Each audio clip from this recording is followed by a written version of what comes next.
Man, I thought I wasn't going to come back to this podcast stuff, but that's how they treat a brother. I'm back at it. Shout out to my man, Phil. Appreciate you, bro, man. Appreciate you a lot, man. Y'all, thank you so much. I miss you guys. It's been a minute. Not really, but I've been gone too long. To be good at this, you got to stay doing it. Thank you again. Shout out to Mika Page, Holly Holloman, Lil Sean, and all those people who, Stedman, all those people who made it work for us over at the place we just got kicked out of. And I want to say kicked out because that's what the hell happened. We got kicked out. So again, kicking somebody out is not telling them they're going to have to leave directly. So that's kicking out. So again, thank you so much for the opportunity, Shane. I appreciate you, man, and Chris and those guys over there at that place. Don, pull your mic down just a little bit. All right. So again, thank you so much for all those people over at that place. Shannon Burke, thanks, bro. I appreciate you. Hey, I'm back. Man, you can't hold me down like that. You can mute me, but I'm going to keep talking. I promise you that. You ain't going to make me stop talking. Again, so much to get to today. Shout out to our friends who are listening, who are tuning in. First time for the podcast, Phil. This is the first time our Panhandle audience have had the opportunity to join us here in the podcast. We have been doing this for a minute on the podcast side, but I just kind of had this thing about terrestrial radio that I just kind of wanted to conquer that at the higher level. And again, we went in and we came out without anybody questioning if we were good enough to do it. So again, thank you so much. And thanks to the audience in Central Florida. Hey, thank you so much, Helen, who's listening to the show. And of course, Mortar and all of y'all who just said, hey, you know what? There's a conspiracy going on. And how the hell, shout out Katie in the Panhandle, how the hell the black guy ain't get his job kept? Oh, God, guys, but it's okay. You know, and I don't know if it's the black guy or the fact that you can't mute me, but I won't stop talking. I'm back at it. So, again, so much to talk to. Tonight is the presidential debate, or as Holly Holloman would say, the presidential debate. And I can tell you it is going to be a very interesting moment in American history. I think, first of all, I don't know how the last 6 or 7 days that the president has been sequestered at Camp David. I don't know what was happening over there, but maybe they let him get some rest and, you know, get him going. They're going to bring him out for 90 minutes standing at a microphone. I don't know about the rest of you guys, but 90 minutes standing at a microphone is a lot, even if you ain't got some challenges going on. So that's going to be really interesting to see. Of course, Donald Trump, who by all intents and purposes coming out today, a wonderful, very interesting New York Times piece, a poll that pretty much says Donald Trump is going to be the president of the United States at this rate if there are no changes. Some really interesting dynamics into that poll, questions about the economy, immigration, what's important. What blew me away that they polled Hispanic people, and the Hispanic people were really concerned about the border. So that kind of was like an interesting point. And they felt that President Trump was better on the border. So it's a great article. New York Times today came out with that, and I think that's going to be interesting as we continue to watch and see how that plays out. So a lot to get to tonight. I just think that President Trump, it's up to him, guys, to put this to bed tonight. If he can go in and keep himself calm, don't get sucked into the trigger words, and just look, first of all, let's just be clear, right? This election, it gets two guys, one who is present and one who wants to be president, okay? Mm-hmm. One of these guys aren't president. I don't care what you say. You can defend it at any level you want to, but we are living in a time where one of the presidential candidates in America is not present in the moment. And I know that's tough for a lot of people, but it is the reality. And for those people who say, Don, the lesser of two evils in the history of the conversation politically, do me a favor, just go read, guys. Go engage. Go read. Don't fall into a narrative from either side. The fact of the matter is we are in a campaign cycle where somebody is not present. And you can take it the way you want to take it. It is the fact, and there's so many other factors that are going into this. I guess people say, well, I will vote for somebody not present before I vote for somebody I hate and have disdain for. And that's your choice.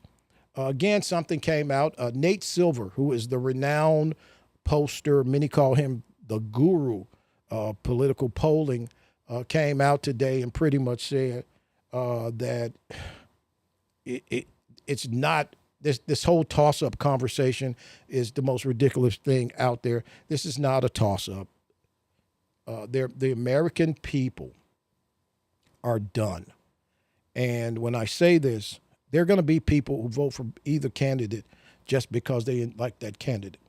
There are going to be people who vote Democrat because they mama was some Democrats or their daddy was a Democrat, and we get that.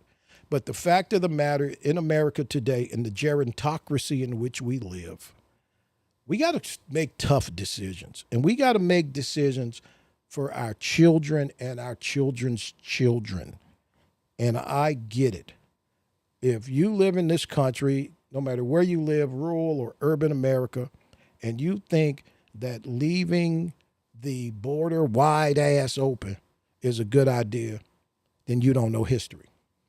If you live in this country and you are of color, I don't say that, if you are black, Negro, like Don Miller, and you think that it's okay to support someone whose history politically has not been for the Negro in America, then that's a choice you make.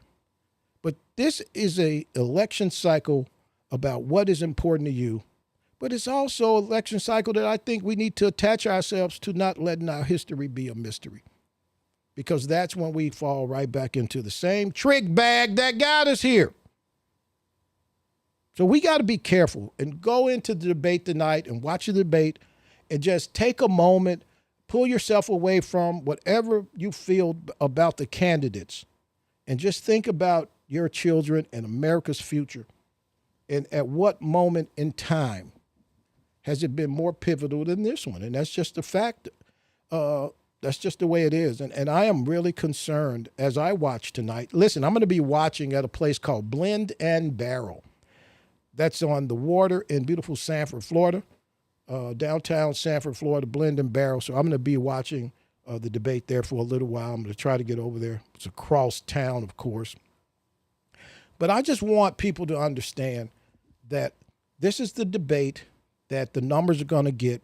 First time in the history, probably the most watched debate of all time, many are saying.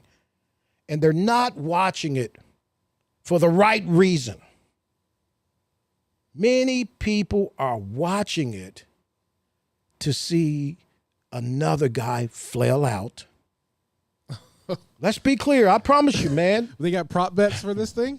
Listen, they actually do, man. Go look at Vegas. Vegas got numbers on this. All right, I'm going to pull up my Okay, Hard Rock Vegas app. got numbers on this. How many times Trump is going to say fake news? Okay? They got numbers on this. How will Trump say crack tonight in the debate? So I'm just saying a lot of people are going to watch this not because they care what's happening in this country. I have a friend who says the economy's great. She's confused. She's probably going to watch this.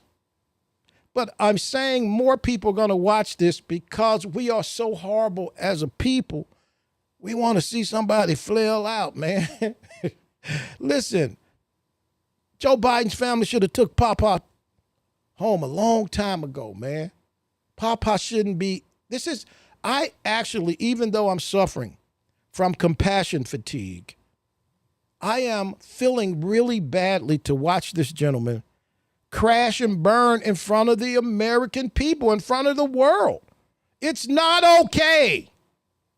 It's not okay. It's not okay to watch him stumble and fall. Look, I don't care what party you're in. That ain't cool. That ain't cool. You know, I don't like the dude. I ain't never liked the dude because he ain't like me. And he ain't like my people historically. So that's a whole nother dialogue we'll have at some point.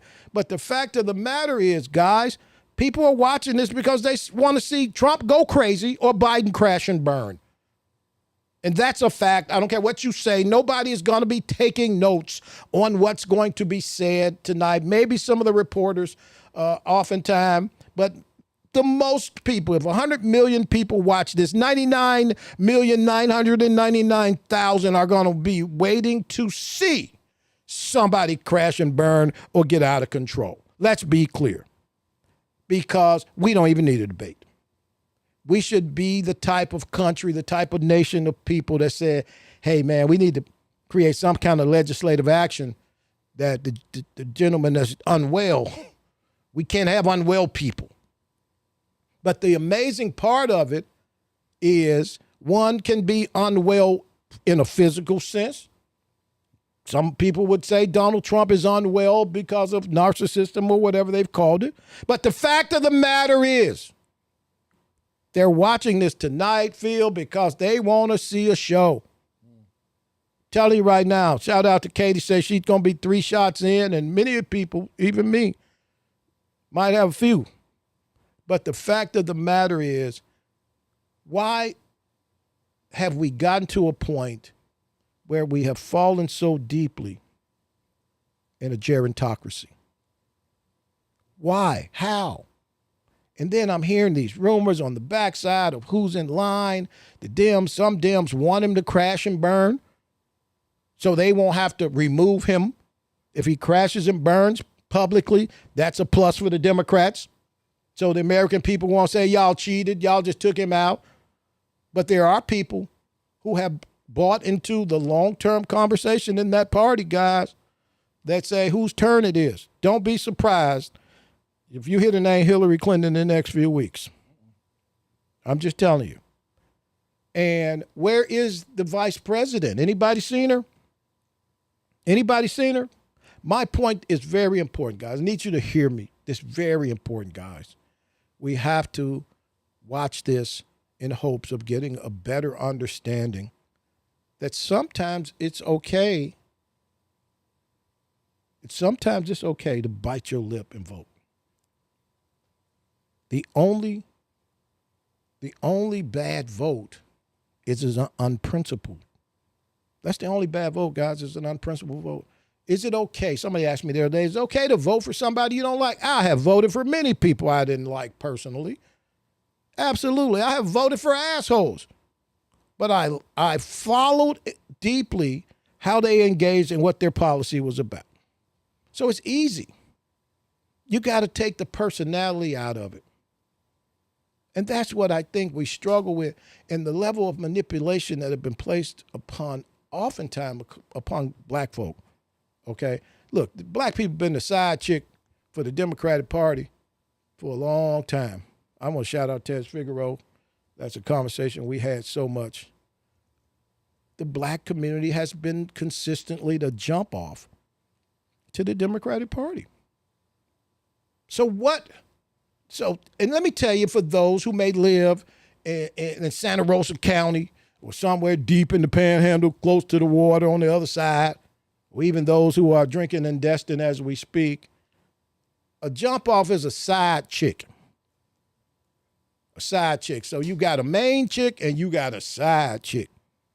And the side chick is there for the difficult moments or when you get tired of the main chick. So that black folks have been the jump off to the Democratic Party historically. We see them in the churches. Election time, they come right over there. They come and see Pastor. Pastor, I'm glad to come in your church and speak to you. Come on in. And then you don't see them again. They create narratives that fit the time period in which they're trying to look popular. Think about this, right? We had a black president and significant leadership of black people in the United States Senate, Congress. And yet, y'all still talking about reparations. You voted 90+% for a black guy to be your president. And you still talking about reparations, but you don't want to know whose side that dude was on? He wasn't on your side. You didn't get your reparations. You didn't get any of the things that could benefit you because he actually wasn't on your side. And I get it. They're going to say, well, he had to do what he had to do the first term, but he had second term. And he entered into the White House with the home run. That means he could have hit a grand slam out of the gate because the bases was already loaded. I get it. You don't want to hear that, and I didn't come here for that tonight. I came here to tell y'all I'm back, bitches. I'm back. I'm back, y'all. Yeah, man. Hey, look, I'm going to go ahead and stay with this podcast because I ain't finna play with them radio people, man. I ain't gonna play with them radio people, man. I'm telling you right now, I gotta say this to D'Amica Page, who drove cross country to come and join me on the air at the other place. I appreciate you so much. And to Holly Holloman, I hope you're getting better, man. We killed it, man. We killed it, man. Lil Sean and Stedman, man, who I know, Stedman, you had some tough mornings, but I appreciate you. But the point is, I just think no matter how old you get, I think you can learn something. And my life is about learning. I'm always looking for information, and I want more people to be like this. I think sometimes we get to a certain point, we feel like, you don't know. You don't know, because I'm watching people who say they know being played right in front of their own. They don't even see that they're being played. You know, I was watching the day, and I feel Joe Biden is going out on the road with Fat Joe and some other 1987 rapper. And I was saying to myself, I say, self, name a Fat Joe song. Lean back. Oh, see? Come on. I don't even know that. And I don't know who the other old-ass rapper. The fact of the matter is, right, if you a 90s or 80s rapper and you out here ringing the bell for Joe Biden, it is highly likely some of your friends went to prison under legislative action written by Joe Biden. And this is just amazing to me, because knowledge changes the game, man. And nobody's, it's like, how much you gonna charge? How much you gonna pay me to come out there and sing and dance for you and coon for you? But listen, man, knowledge changes the game, man. It's amazing. Somebody said, man, it's one of them 90s rappers. And I was like, a 90s rapper had a friend who got arrested. Every 90s rapper had a friend who got arrested. Phil, yes or no? You're right. So I'm just saying, and many of you guys, especially in the 80s, I can't tell you how many of my friends went to jail and none of them sold the dope. They were users of the dope. And they got a bad hit. They got caught up and they hit that crack pipe one time, and they tell you be chasing that thing for the rest of your life. You hit it one time.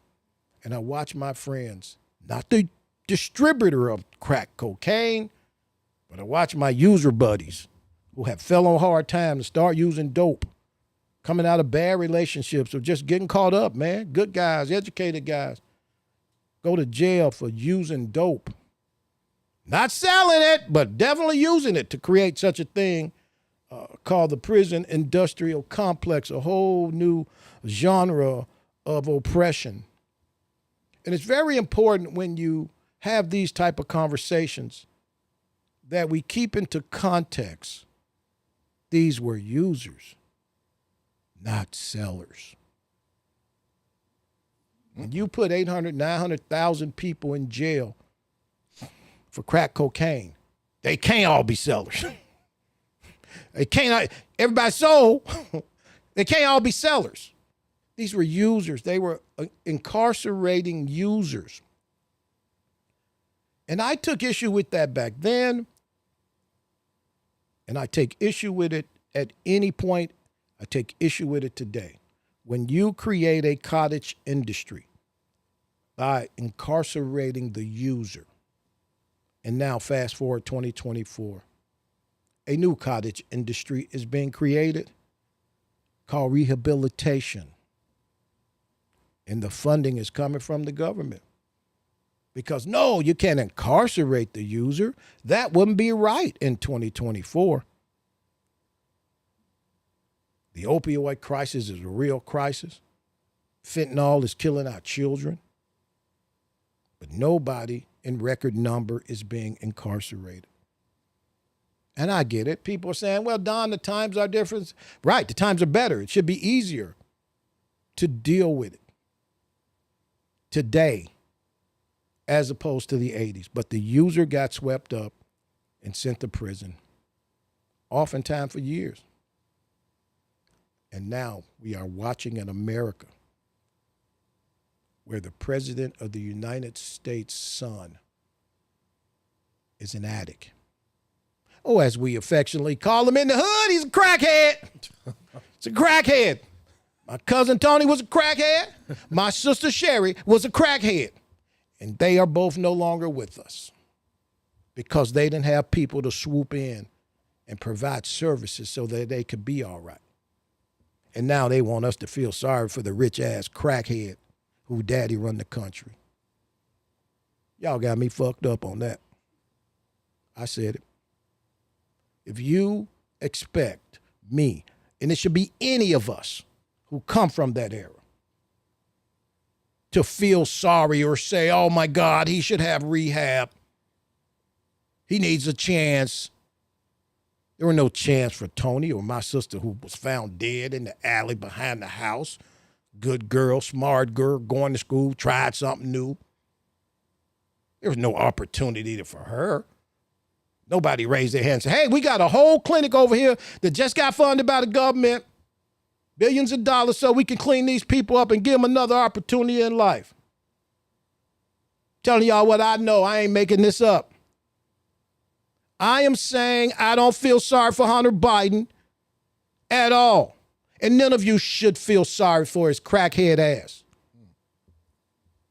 This is what happens. You got to be careful. How ironic is it when your daddy write the legislation that says even if you had a quarter-sized piece of crack cocaine, you're going to jail? How ironic is it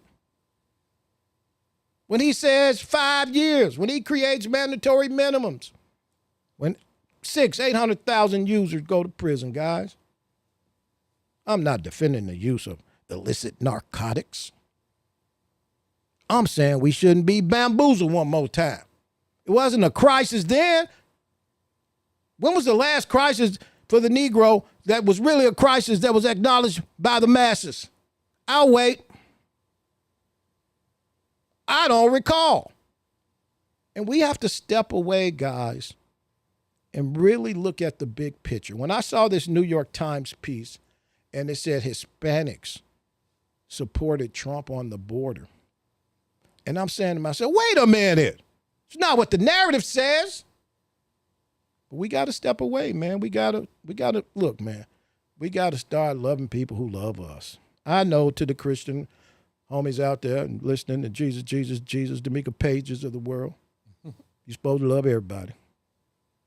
But I'm struggling right now, guys.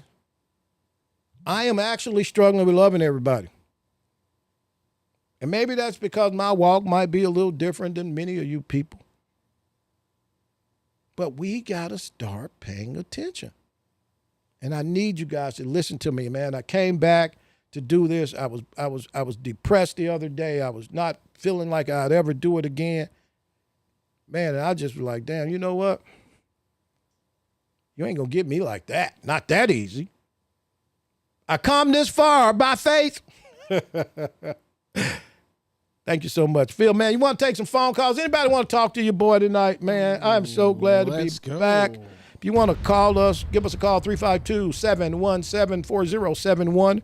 On the screen right now, you see the number. Shout out to Quetta Jean Johnson from the Johnson family. Ridiculous ass behavior. It's a Google Voice number, so it's just, it screens you, so say your name first. Say your name, and you'll come in right with us. So give us a call right now if you want to holler at your boy, man. Came in here, wanted to just kind of tell y'all I'm good, man. For all of those people who've been hitting me up, I'm good. I promise you I'm good. I'm going to be all right. I got a lot of work to do. Thank you so much, Brian Campbell. I appreciate you, man. I got a little work to do. We're getting everything squared away. But I can tell you the fact is that I am not going to I would be doing a disservice not to get my black ass back to this microphone at least till the end of the year, right? It's too much going on, man, that we got to pay attention to. I would not be, no, I'm not doing that. I'm not going to do it. It ain't the right thing to do. So I'm back at the microphone. I look forward to it. D'Amica Page is hopefully going to pop in with us on some broadcasts. We're going to get Holly Holloman in. But today I had to get out here and be a part of this conversation. Tonight, the debate, 9 p.m. Eastern Time, I'm going to be over at Blend and Barrel. That is over in beautiful I think we got a phone call. Sanford, It's from a hidden number, so let's see who it is. Go ahead. All right, you're live on the air. Who's this? Hello. Mamie Grady. Hey, Mamie Grady. Mamie Grady. Hey, man, how you doing? Yes. Hey, I'm good. How you doing? I'm great. I just heard your program. You watching me on the air? I was there. Turn it down on your screen. Turn it down on your screen so I can hear you. Okay. So where you calling from? Hello? Yeah. Where you calling from? Glenn called for me. Oh, you okay? All right. Well, thank you. What's going on? You got something you want to say? No, I was listening. I wanted to listen. Okay. Well, thank you so much. I appreciate it. Tell everybody I said hello in Chicago. All right. Line's still open. Okay, listen, give us a call, man. I love the people who listen, man. I'm telling you guys, give us a call if you want to say something. Can I ask you a question? Go ahead, man. While we wait, one of the things that we were worried about with radio was the interaction back in the day, because we didn't have the internet, so people they loved calling. Mm-hmm. So how was the interaction on the show on the radio station with people calling in? Was it pretty rapid or what? Initially, when we went on the air, hey, Kitty, how you doing? Love you. Initially, when we went on the air, Florida Man, that's the name of the station in Florida, it was a brief stint on an hour-long broadcast on the front end of a guy, legendary broadcaster by the name of Shannon Burke, gave me an hour of his broadcast. He does the afternoon drive from 4 to 7, and he gave me, he goes 3 to 7, he gave me 3 to 4 to kind of introduce myself to the audience, which is significant in the Panhandle. I love you guys so much. And over in Ocala, Florida.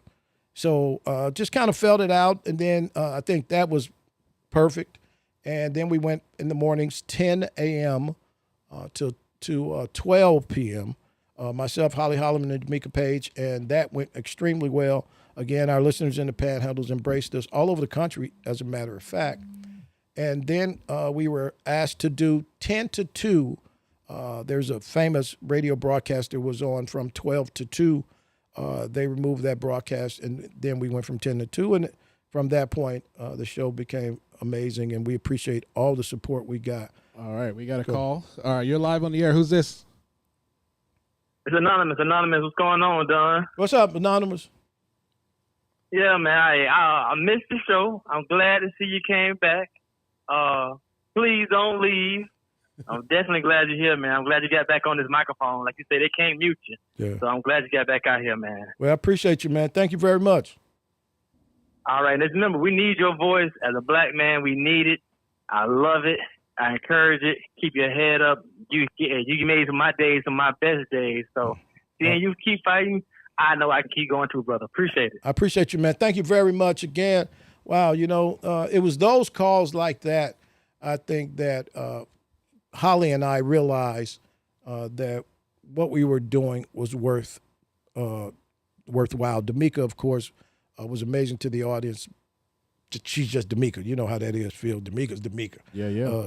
There's never a time when she ain't coming with the heat. And it's just wonderful to be in the presence, again, I say often, of just someone who can present their message. So we got a question about the debate tonight. Yeah. So this is from Miss Lee. Mm-hmm. Here you go. Okay. What are some key items we should be looking for in tonight's debate? Okay, great, Miss Lee. None. None is my answer. No key items. And I'll tell you why. For people who get a bunch of money to tell us key items, then that's their job to do that. But, Ms. Lee, let me tell you what we should be looking for. We should be looking for cognitive dialogue that we can understand.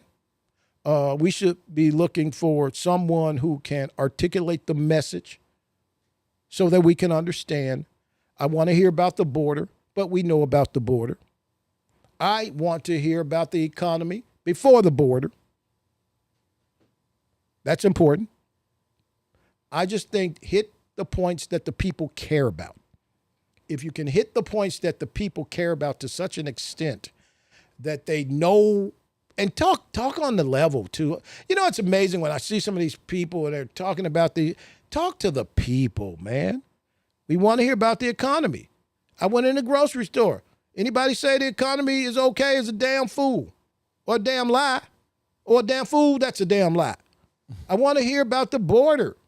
I know to many people, they don't understand it's just letting some poor, struggling people into the country. No, this is very important that we understand. This is the replacement theory.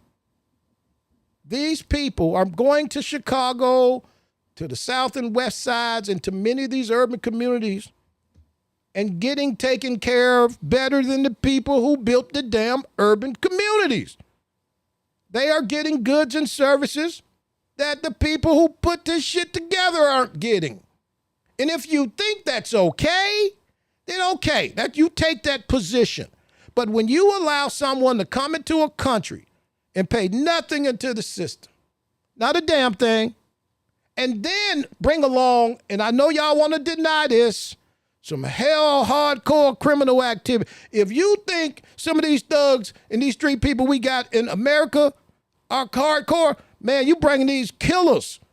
These are killers. They don't have any concept of what the law means. And they're doing crimes that our criminals really don't do. We got to be careful. And then when we get sucked into saying that it's okay, when these people are coming here taking opportunities away from Americans, and I know, oh, well, some of those jobs we're not going to do.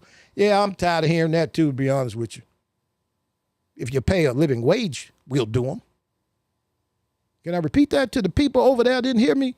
If you pay a living wage, people would do those jobs. You're paying these people short money.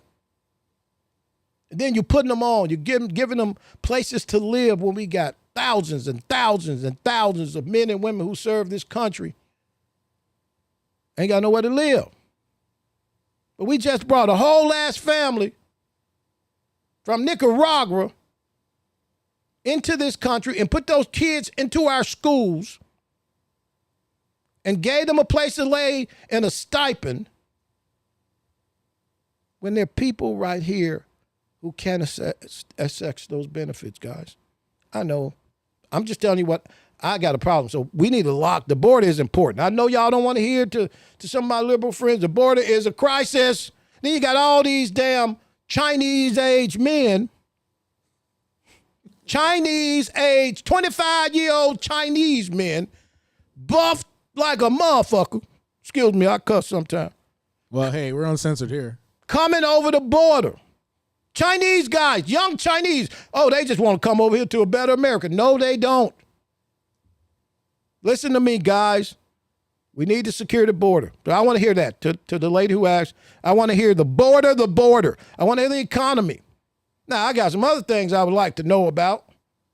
But the border and the economy is what I want to hear about. And I want to hear some good-ass dialogue as it relates to who got a plan. Now, we want to talk about Israel and the Palestinians. That's fine, too. But I'm so focused on the homeland right now that I don't mean no harm, y'all. My compassion fatigue kicking in. All right, well, we got another caller here. You're live on the air. Who's this? Yeah. How you doing? How you doing, man?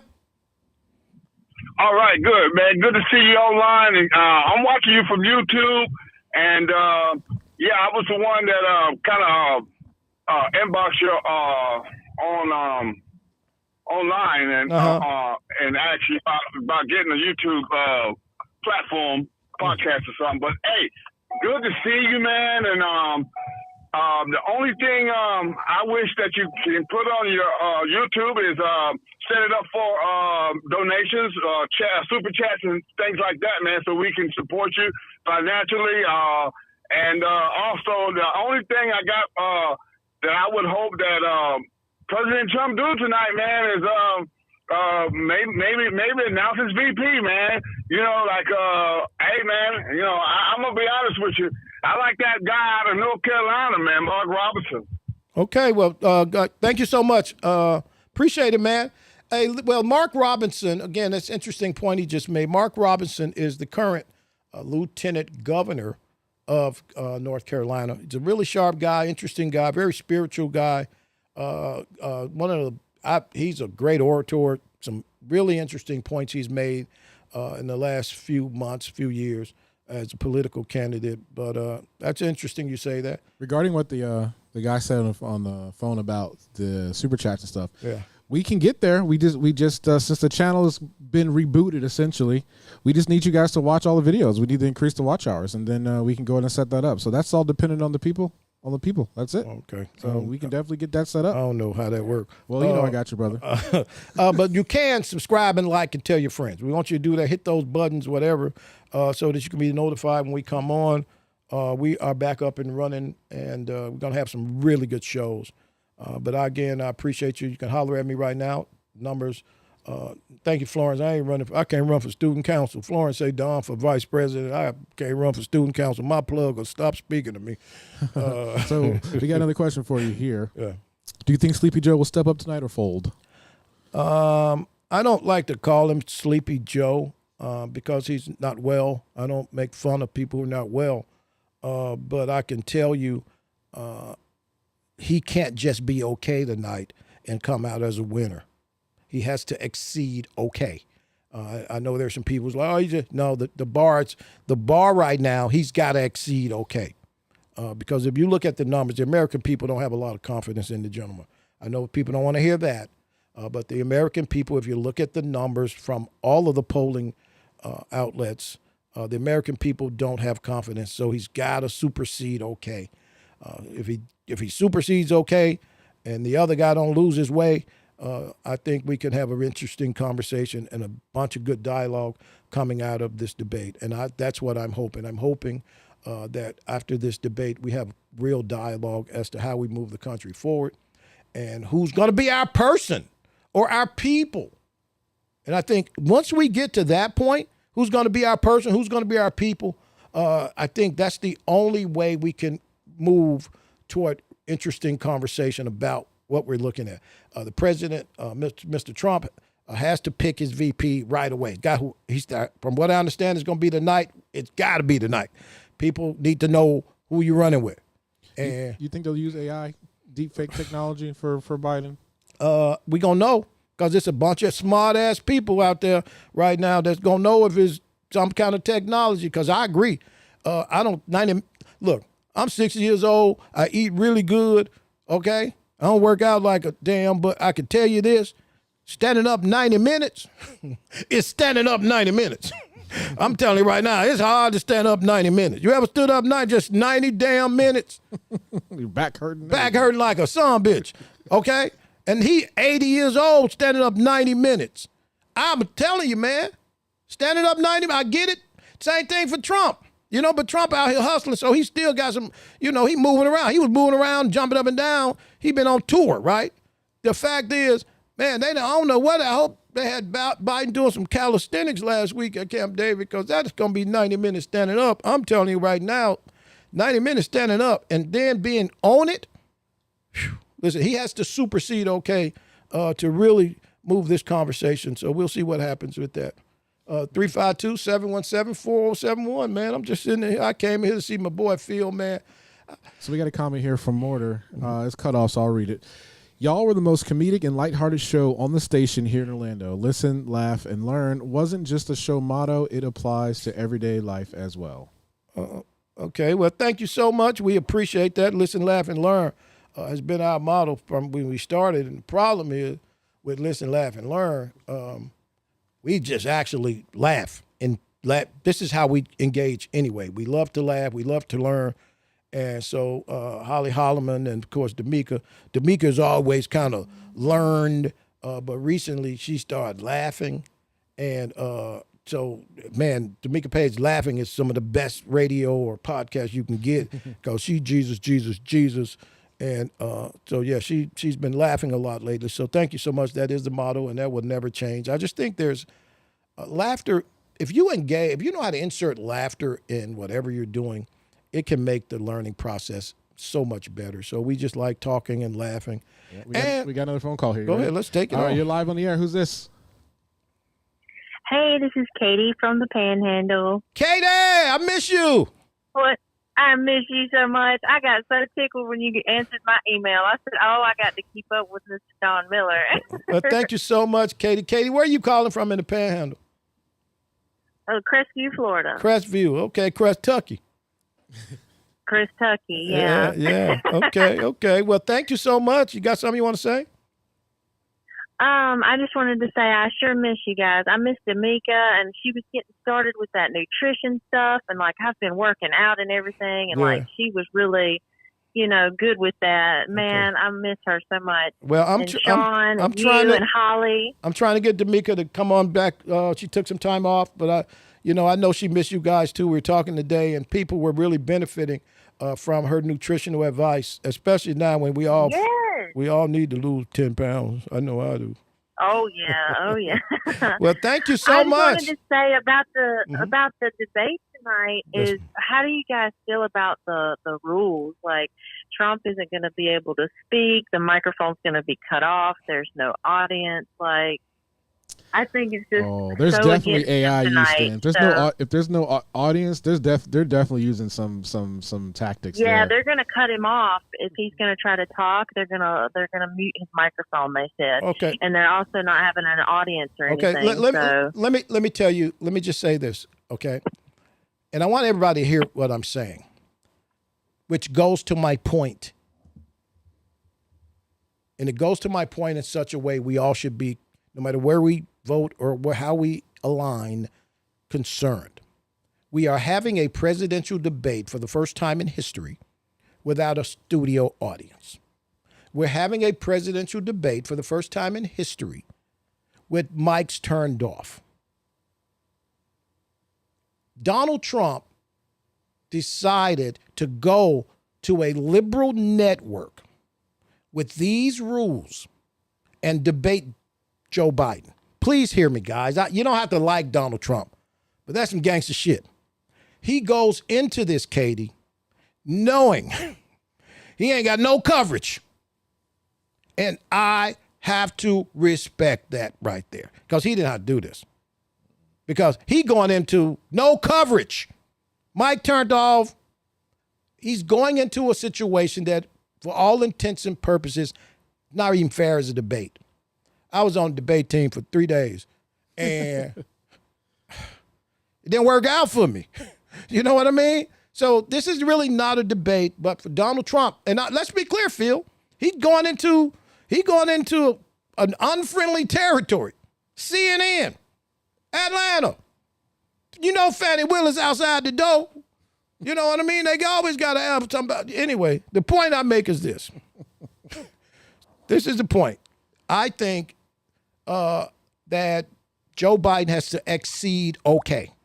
And that's the only thing that would make this an interesting conversation. But, yeah, man, Donald Trump, I wouldn't have went in there. I'd have been like, y'all, remember back in the day, talking about, come over on my side of town. No, we're going to be halfway. I ain't coming over there to get my ass whooped. Do you think that people watching the debate, well, let me rephrase my question. Do you think they even matter to people who are voting because they already have their person, right? You know what? And you're absolutely right. Donald Trump can come out here today and crash and burn. He's not going to lose any audience. He's not going to do it because what is crash and burn for Donald Trump? I think we've seen that. You follow me? Like, oh, well, hey, that's Donald Trump, right? So the Donald Trump people know that Donald Trump is just like my drunk uncle who has the propensity to go out here and make a fool of himself. But again, those people ain't voting for that Donald Trump. They voting for this guy, this policy, this conversation that affects their lives. And I've been talking to those people over there, guys. And the reason why these black people going over there, they done woke up on policy. So, yes, the challenge is for Joe Biden because there's still some people middle of the road who are on the fence. I think there are more Joe Biden people on the fence than Donald Trump people on the fence. I think when Donald Trump was convicted of all those counts, anybody that was a Donald Trump on the fence person, they left. Right? They're all gone now. The conviction, I would even venture to say the indictment, he lost some of those people that were thinking about supporting Donald Trump. They all left. The conviction, the people on the fence, really got up out of there. So Donald Trump, quite frankly, at this point, he's flushed. He's lost all the people that were soft on him. Now, the challenge comes with the people who are concerned about Biden's health. And there's a lot of those. I know y'all don't want to hear that. And a lot of independents, people who are going to say, you know what? Yeah, I'll take 4 years of this guy that you know what I mean? You don't know. See, the problem is, are we voting for Joe Biden? And this is what I've been trying to get people to understand. We should know who we're voting for. That's all I'm saying. Who are we voting for? Because this ain't a good look and it don't look good. You understand what I'm saying, Phil? Phil, I'm talking about who are we really voting for? I don't even know. We're going to see a shift at some point in 2 years. If no matter what happens, if Joe Biden wins, we're going to see a shift. We got to accept that that's going to happen. The question is, are we prepared and who we voting for? Can we know? Can y'all tell us? Can y'all tell us what y'all gonna do this summer? Are y'all gonna let Kamala Harris, are y'all gonna let her be the one? But tell us before y'all switcheroo. Phil, you hear me? I hear you. How many times has the Negro been switcherooed on? We just be wanting to be switcheroo. I think black people, I know they're going to get us. It's just win. I know they're going to get us. I'm going to just drink some more of my monkey shoulder and wait, because they going to get us. Right? And how is it okay to live in a mindset where you know they're going to get you? I'm so tired of knowing they're going to get me, man. I went over there. You can't vote third party, Jordan, even though it would be a brilliant idea, beautiful. It would be brilliant. If I can assure you it would be a brilliant idea. But, you know, and you can vote third party. But who do you help if you vote third party? Look, again, the only bad vote is an unprincipled vote. You can vote third party, but you have to assess who is your third party vote going to make president. And that's the challenge, being a third party voter. Who's this vote going to help? Somebody going to benefit from your vote. So I think we just got to go in tonight. I want to watch this, have a drink, shoot me a message. If you got your thoughts, I'll be tweeting at the Don Miller Show. I will be on live on all platforms. Tell me your thoughts. If you see something that you want to talk about, I'll be live. D'Amica Page as well will be watching and live. Also, Real Rap Kane on all of his platforms. Real Rap Kane, a member of the show, he will be live. And so just if you see something, you got to just kind of create a conversation. But I can tell you, I got a thumbs up Donald Trump for taking his ass over there because I wouldn't have went. I'm going to be like, no, ain't no way he got no coverage over there. They can turn the microphones off, no audience. The press can't go. Selected people, they got 9, 6, 7, 8, 9 people can go in, okay? Then they had Joe Biden in the bunker all week, took him right to Air Force One, flew him to Atlanta. He probably just landed in the motorcade, all right? So he been in the bunker. I don't know who gonna show up tonight. I'm just telling you, man, but I think as Americans, guys, we gotta start paying more attention in the next few months. I don't know I know the Democratic Convention is in Chicago mid-August, and that's going to be interesting if they have one in Chicago. I'm leaning that there's going to be something that makes it go away, but we'll see about that. Wait, what do you mean? Why do you think it's going to go away? Well, less than 4.5 hours from Chicago is a place called Dearborn, Michigan. Dearborn, Michigan has a very large Muslim community, and that community is extremely up in arms right now. They're led by Rashida Tlaib, the congresswoman, Democrat, who's telling them people don't vote for Joe Biden. Oh, they mad right now. Really? So you got 4 hours away from Chicago, Dearborn, Michigan. Thousands of people from Palestine. She's Palestinian, the congresswoman. She's telling the Democrats in that region, the Muslim community, not to vote for her president. She's a member of the squad. Speaking of the squad, Representative Bowman just got his ass towed off. He's no longer going to be the congressman from New York. If y'all remember, this is the black guy who was late and pulled the fire alarm. So they just got rid of his dumb ass. He's a dummy. How dumb can you be? You pulled the damn fire alarm. He was late. So he gone. Now Corey Bush, St. Louis, who done been singing and acting crazy, the second member of the squad. She's in a very tight race. She was about 10 points a few weeks ago. Now she's in a tight race. And I remember, I don't know which one of y'all was. I said this on the show. That whole squad thing gonna last about 2 years. They're all gonna be gone back. The little AOC gonna be making Long Island iced teas again. They all gonna be back at their other jobs because I can tell you, even the left don't want to be that far left. And these people have been absolutely ridiculous in their conversation, quite anti-Semitic, might I add, oftentimes anti-Semitic, especially Ilhan Omar from Minnesota. She's got a shady-ass life anyway. You can go check her life out. They out here saying she done got broke off by her brother. Just a whole bunch of nonsense. Oh, man, there's some crazy stories about her family. Oh, my God. But the whole squad thing, I think they're going away. And it just goes to show even the left don't want people that far left. And so we're going to see what happens. I can tell you tonight, again, I reiterate, I don't know if there's a winner in a debate set up like this. I don't think there's a real winner. Thanks so much, Spencer. Hey, y'all. I don't think there's a real winner. How can you be a winner in a bogus debate? This ain't a real debate. Phil, you was on the debate team. This ain't no real debate. You can only win if the rules are debate rules. These ain't even real rules. Ask Melvin Robinson. I don't know if Melvin Robinson, y'all remember Melvin Robinson anyway, but this ain't even a real debate. So don't tell me winner or loser tonight. I just hope some good conversation comes out of this. That's what I hope for. And I think that's what we all should be hoping for. Hey, you can't win in a situation like this. All right, I just bet $20 on the Hard Rock app that Biden will fall. Oh, what do the numbers look like? No, I'm just joking. Okay, but they're real numbers out there now. I'm telling you, their numbers are out there. People, come on, man. I'm telling you, you can bet your $20.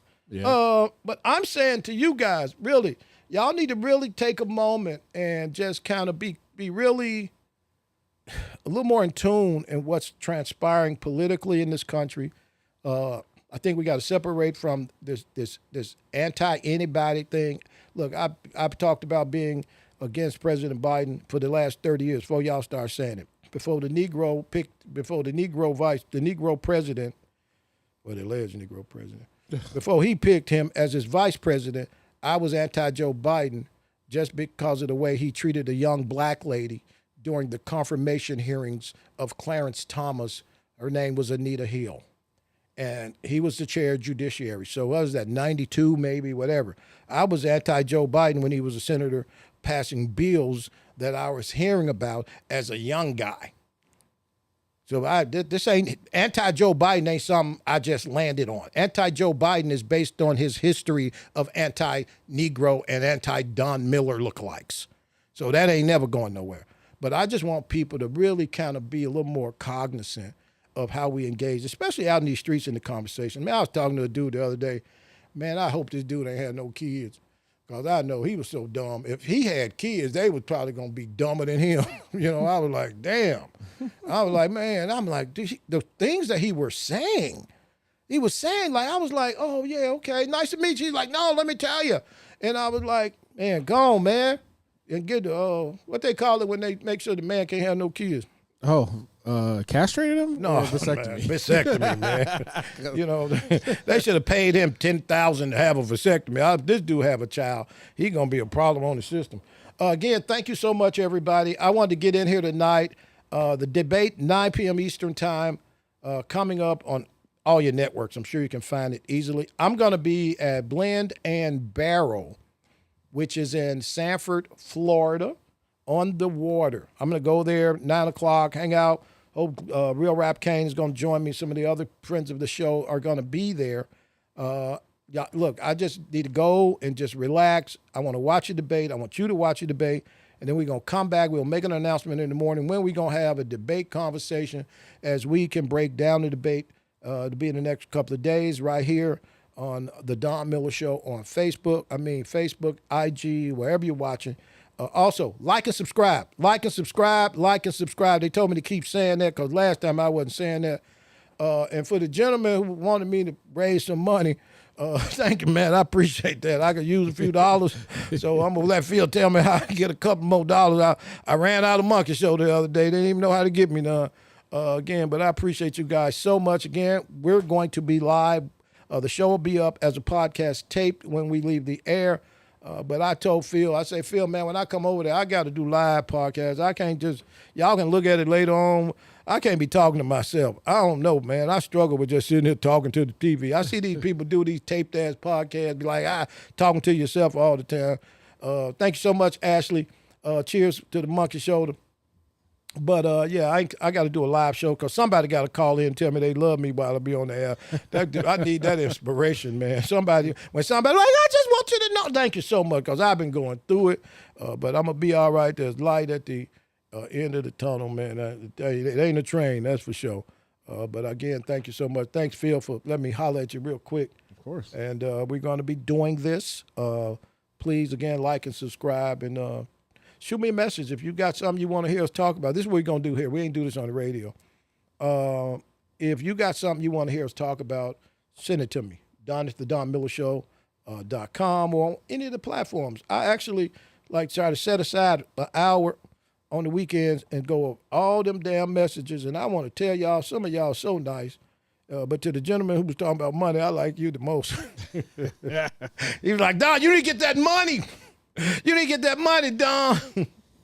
Oh, man, dude, we need you live. Thank you. Thank you. They want the Cash App, dog. My journey through life, man. Thank you, man. Thank you so much, man. We going to be all right. We ain't going to be out here begging for money yet. But we want to make sure that you understand we love you. And this ain't free, okay? I'm very expensive. He more expensive than most people, but all this shit work. You know what I mean? I'll pay a few more dollars if all this shit work. You know what I mean? You ever try to do a podcast and a dude and the plug broke and your mic broke and the lights flashing? I'm talking, man, come on, man. But everything over here, Phil high as giraffe vagina, but all his shit work. Again, y'all, thanks so much. The Don Miller Show. Follow me on all platforms. Follow D'Amica Page, Holly Holloman. We love you so much. We'll be back.